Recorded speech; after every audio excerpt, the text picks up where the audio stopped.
Halo semua, bapak-bapak, ibu-ibu, dan rekan-rekan sekalian. Saya Hasna, relawan Sekolah Tani Odesa Indonesia. Saat ini saya sedang berada di Kebun Bank Bibit. Tempat ini sering kita jadikan tempat penampungan bibit Yayasan Odesa Indonesia. Kebetulan sekarang sedang datang bibit lagi. Tadi saya sudah bertanya ke bagian admin Odesa Indonesia, yaitu Kak Fadil, jumlahnya ada 1000 bibit.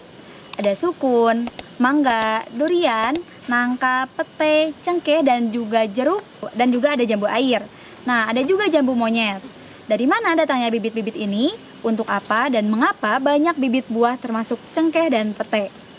Untuk pertanyaan dari mana bibit ini, kalau pada 4 bulan lalu kita dapat bibit dari alumni SMAK BPK Penabur Kota Bandung. Nah, untuk kali ini datang donasi bibit dari paguyuban warga Risor Dago Pakar dan juga dari PT Tritronik. Pak Jeffrey Samosir bersama teman-temannya menggalang donasi, mengumpulkan dana untuk belanja bibit. Yayasan Odesa yang menyalurkannya kepada para petani. Saya mewakili para petani mengucapkan terima kasih atas bantuannya. Petani di sini berjanji akan menanam dan merawatnya. Untuk apa bibit ini? Mengapa urusan pertanian memerlukan gerakan sosial membantu bibit? Jadi ceritanya begini. Sejak tahun 2016 lalu, Yayasan Odesa Indonesia ini berdiri. Pendirian yayasan ini adalah untuk melaksanakan misi sosial, menjawab problem kemiskinan dan juga kerusakan alam di kawasan Bandung Utara. Nah, selain menggulirkan program literasi dan sanitasi, Odesa juga memiliki program konservasi lingkungan. Kita tahu, kawasan Bandung Utara adalah kawasan yang puluhan tahun rusak parah dan dibiarkan oleh pemerintah. Krisis ekologi meluas puluhan ribu hektar. Di sana banyak petani yang mengalami kesulitan air, kesulitan menanam, dan kehidupan ekonominya sangat memprihatinkan. Karena itu, alasan inilah Odesa memiliki solusi, yaitu menanam pohon dan melibatkan para petani. Pohonnya harus yang menghasilkan panen seperti buah-buahan. Contohnya yaitu ada mangga, sirsak, sukun, dan lain sebagainya.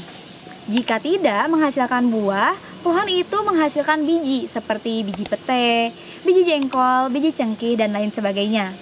Mengapa harus begitu? Sebab dari pengalaman gerakan penghijauan yang dilakukan pemerintah telah banyak gagalnya.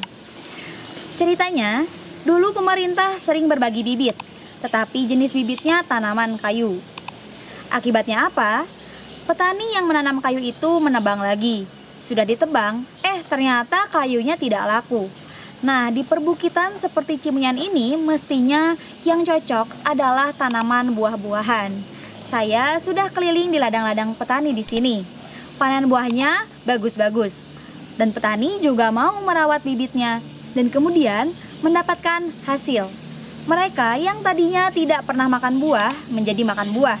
Tentu itu kebaikan yang luar biasa. Dengan memberi gizi kepada banyak orang desa, mereka akan menjadi lebih sehat karena energi dari makanan yang bergizi. Kelebihan dari panen buah itu bisa dijual. Banyak petani yang sudah merasakan manfaatnya, terutama panen pepaya, termasuk panen kelor dan juga hanjeli. Dengan berbagi bibit seperti ini, kita sedang berkontribusi secara mendasar. Selain bisa mengatasi kemiskinan, dengan gizi secara langsung juga bisa meningkatkan ekonomi. Dan yang lebih penting lagi, pohon yang ditanam tidak ditebang lagi. Itu artinya oksigen akan membaik dan akar pepohonan juga mencegah erosi. Kita perlu menggerakkan masyarakat di semua sektor untuk peduli menanam pohon. Negara kita ini rakyatnya kurang gizi dan petani sulit pekerjaan. Jika banyak tanaman buah-buahan, rakyat Indonesia akan lebih banyak mendapatkan gizi. Dengan banyaknya panen buah juga berarti memajukan perekonomian. Sebab nanti jika banyak buah yang dipanen, maka petani akan memunculkan pekerjaan. Akan ada yang membeli ke ladang, kemudian menjualnya ke pinggir jalan atau pasar.